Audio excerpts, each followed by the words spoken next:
Welcome to Luca is a Billionaire, where the only thing I invest in is your answers.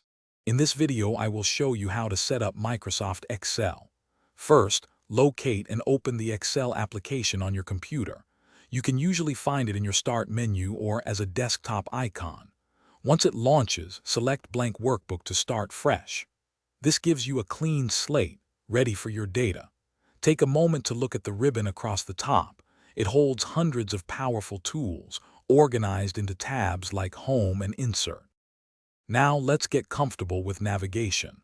Your spreadsheet is made of cells organized into rows and columns. Each cell is a unique spot for your data. To enter information, simply click on a cell and start typing. It's that easy. After typing, press the Enter key to move down to the next row or the Tab key to move one column to the right. This helps you input data quickly and efficiently. Making your data clear and easy to read is crucial. You can adjust column widths by dragging the line between column letters, ensuring all your text is visible.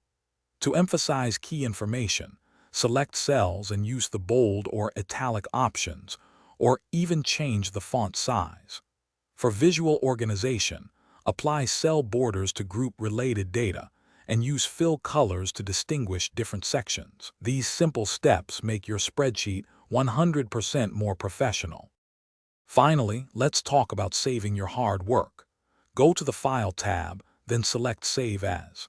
This allows you to choose where your file will be stored on your computer and give it a meaningful name. Always pick a descriptive name so you can easily find it later.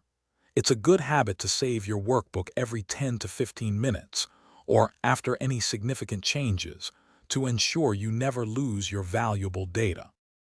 Thanks for watching and please subscribe. It's the best investment you'll ever make.